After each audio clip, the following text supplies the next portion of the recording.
That was a big boat,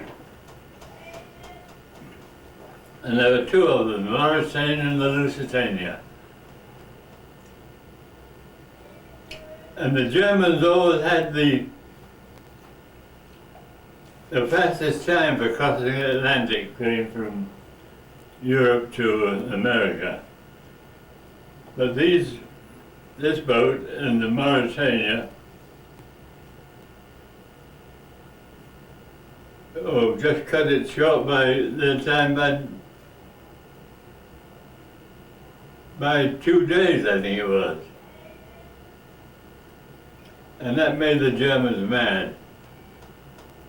So there always great rejoicing when they sunk this boat. Well, I went to the booking office and I said to the fellow, I say, are any boats getting through to England nowadays? He says, yes. He says, the Lusitania's on its regular run. It hasn't been interrupted at all. And I thought, my, that'll take me over in no time flat. And I asked him how much it would cost to be on the boat. And to my surprise, it wasn't any more than what I've been paying on a boat that goes, is a longer journey, is a not so fast a boat.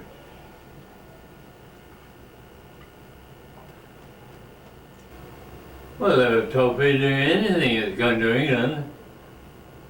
But I don't know whether they knew it or not, but we had something like 10,000 rounds of ammunition on board. And it's pretty fast boat. And you've got a fast moving object and your submarine is probably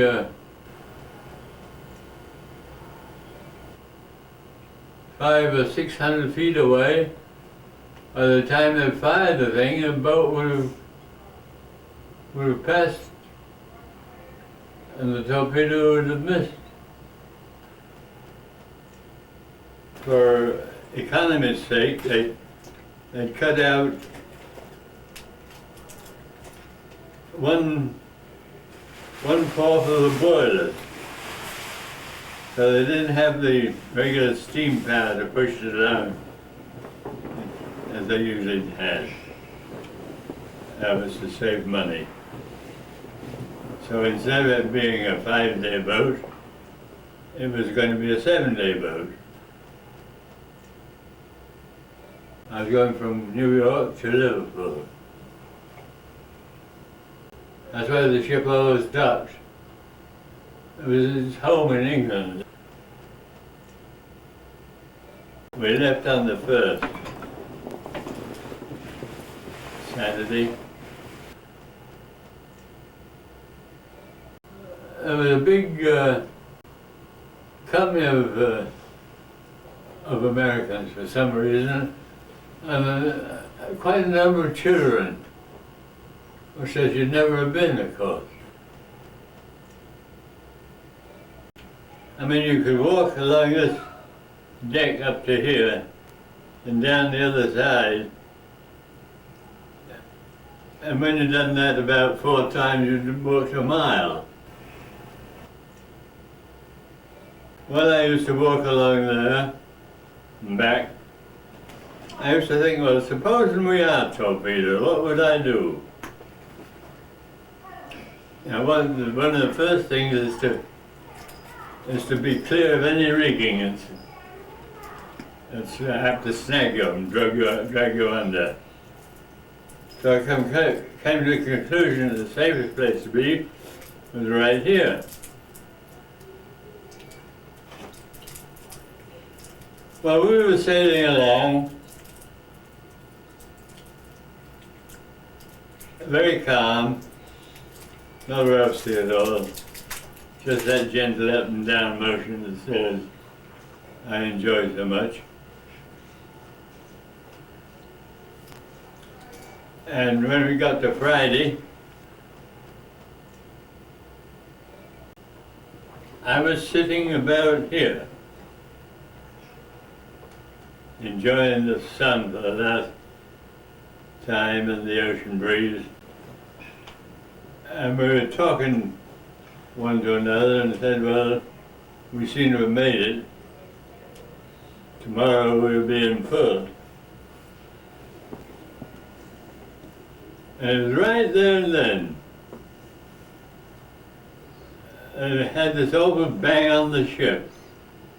And a big ship like that, you wouldn't think it, but it made it tremble like that. I thought, boy, that's a torpedo. Oh, when the thing hit the ship, it made a big noise. Biggest anything I've ever heard. It's like a big cannon going up. A big gun. I figured it was torpedo somewhere about here. The torpedo struck it. Because I was sitting over here and a lot of bricks came out of the funnel. So I thought, well, that's the engine room, all right. Everybody got excited. Mothers running for their children. And all along here were the little boats that you launched in case of any accident at all. So everybody started getting into those boats.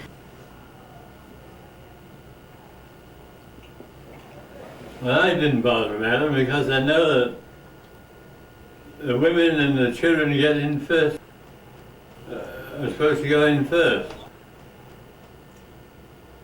And right after we were hit, the boat went over that way.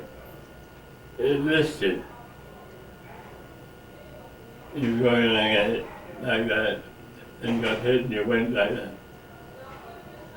That made all the boats on this side couldn't be launched. You couldn't get them over the side of the ship. They'll swing back onto the deck. So that was a bad business. People climbed into them and then they had to get out.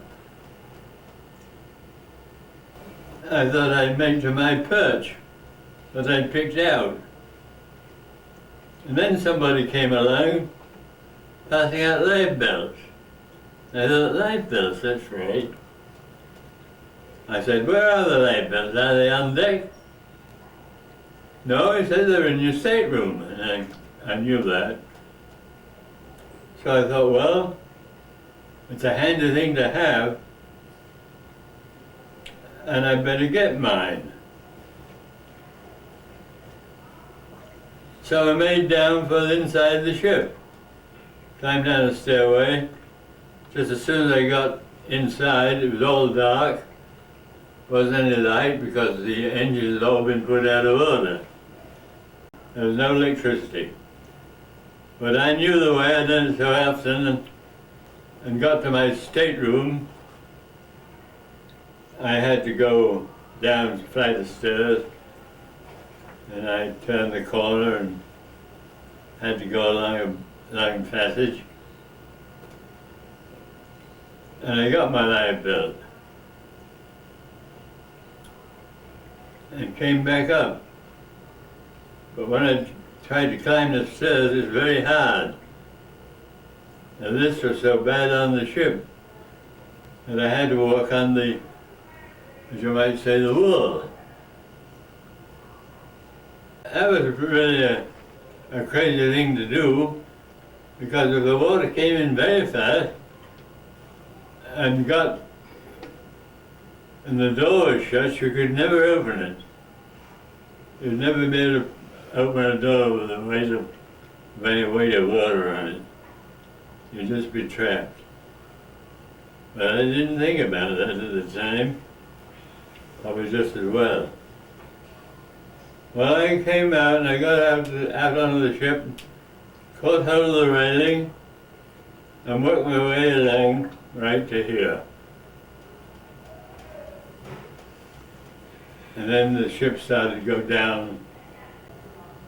So down it went, down in the front. And I was here, and we went up and up and up and up.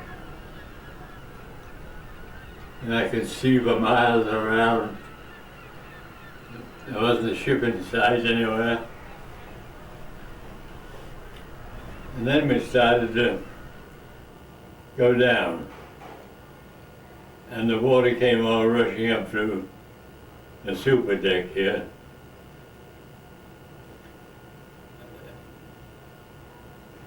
Oh, by that time I was over on the outside of the ship. And I thought, well, I got to be careful with it. There were 5, I think, either 4 or 5 propellers all twirling around here. They were still moving.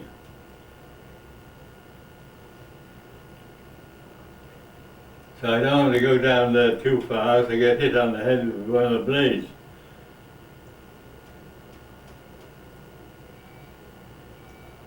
And I was on the outside, just above the tip there.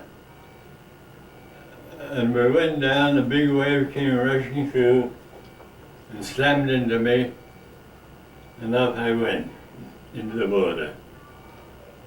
And the first thing I remembered was, well, this is May and it's not so cold.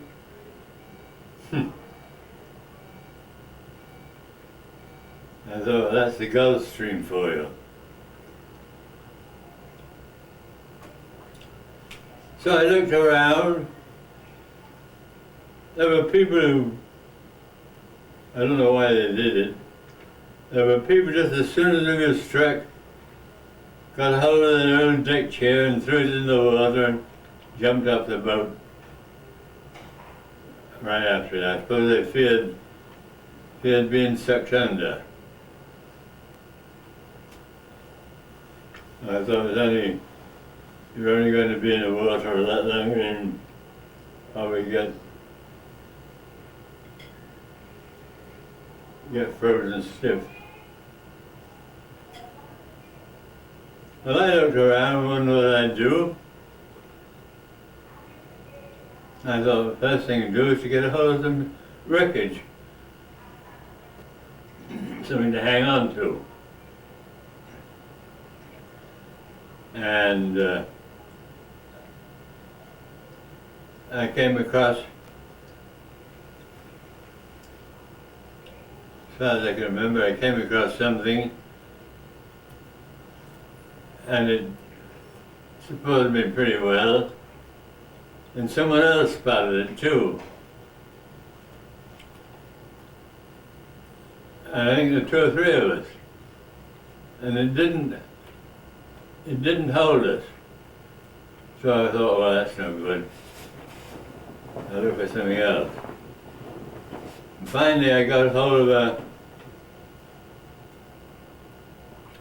half the side of one of these little boats that they carry along with them, been smashed up.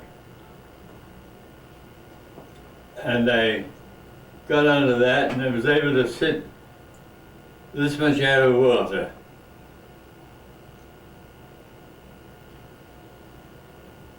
And I was there for quite a while.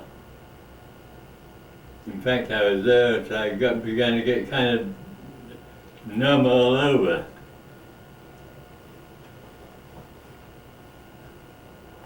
Well, I knew I wouldn't drown because I knew how to swim.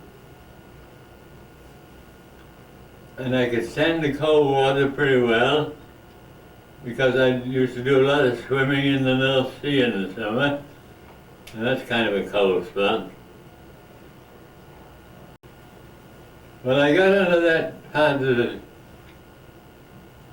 of the boat and sat on that. and along came a life jacket floating by. I thought 2 life jackets probably better than 1. So I caught hold of the life jacket, and there was a baby wrapped up inside it. So I thought, well, somebody take care of get the kid to land. But I thought, well, I don't know whether this baby's alive or dead. Not a peep out of it. And you think of getting in the water like that, you'd be yelling his head off for me, mother. So I thought, well, here we are. Now the thing to do is to try and attach attention so that we can get going on something that's going to take us to shore. Over in this direction, about over here, I could see land. Oh, that's too far to swim. So all the boats leaving from here on this side of the ship had to go past me if they're going to go to land. And one came by, and I hollered at it, and the guy said, "Sorry, we take you on board, we all sink." It's encouraging, isn't it? But when I saw another boat came along and they took me in. The second boat took me in. And I didn't know much about babies. So I left it wrapped up there on the raft I was on. I imagine it was drowned. By that time, my fingers were pretty numb. I couldn't do anything with them. I was cold and I was wet. So I said to the guy, I said, "Let me take one of those oars. I know how to row." And he said, "Oh, sure, you can have an oar." And so I rowed away and got all warmed up. And the first thing we came across was a fishing boat, not a trawler, just a sailboat. And we transferred from our boat onto that. And then there was no warmth in that at all, so I got all cold again. And after that, there were 2 or 3, I think if I remember right, probably 3. 3 very fast naval vessels, torpedo boats. British Navy came out from Queenstown. And they said, "How about it?" We said, "We're all right. Why don't you go on down further? Lots of people in the water." Fishermen. So they didn't stop for us. Then along came an old side paddle ship. A ship that was known as a tender. And it took people from the land who were going to go to America and transferred them to the line that they were going on, because the water wasn't deep enough, Queenstown Harbour, for the boat to moor there. Well, that was all right. I stood by the funnel and it got all warm again. Well, I looked at my watch when the torpedo struck, and it was 2 o'clock. And when I got to Queenstown, I looked at my watch and it still stopped at 2:30. So that's the time I had to collect my thoughts after the torpedo struck. And we got to Queenstown about 9:30 at night. And that's not a big place. All the hotels are very quickly filled. I got into a place where they said, oh, all we've got is a floor. I said, that'll do, give me a blanket and a floor. I'll sleep on it.